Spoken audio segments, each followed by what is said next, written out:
তো দর্শক আসসালামু আলাইকুম। দর্শক আপনাদের প্রীতি ও শুভেচ্ছা জানিয়ে শুরু করছি আমাদের আজকের প্রতিবেদন। তো দর্শক আজকে আমরা এক অসহায় মেয়ের গল্প তুলে ধরব, যার নাম হচ্ছে অন্তরা। অন্তরার এখনও বিয়ে শাদী হয়নি। বিয়ে শাদীর কথা হয় কিন্তু ভেঙে যায়, কারণ অন্তরা খালার কাছে থাকে, তার বাবা মা কেউ নেই। তো অন্তরা এখন বিয়ে শাদী করবে, সে ব্যবস্থা কেউ করতে পারছে না। অন্তরা বাবা মা তো নেই, কারণ মাটা মারা যাওয়ার পর বাবা আরেকটি বিয়ে করে চলে যায়। তার আর কোনো খোঁজ খবর নেয় না। তারপর থেকে খালার কাছে বড় হয়। তো খালা তো আর ভাগ্নিকে ফেলে দিতে পারে না, কিন্তু খালু মাঝে মধ্যে অন্তরার সাথে অনেক খারাপ আচরণ করে, যে কেন ওকে নিয়ে আসছে। তো অন্তরা এখন বুঝতে শিখেছে, বড় হয়েছে, জানতে পারে সব কিছু বুঝেও। তো অন্তরা খুব কষ্ট হয়। তো অন্তরা এখন চাচ্ছে ভালো একটা জীবন সঙ্গী।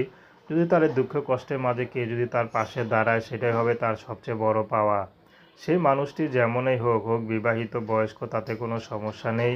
যদি তার স্ত্রী থাকে তারপরেও তার কোনো আপত্তি নেই, যদি তার দায়িত্ব নিতে পারে। কারণ মুসলিম পরিবারের ছেলেরা একাধিক বিয়ে করতেই পারে, যদি ভরণ পোষণ দিতে পারে।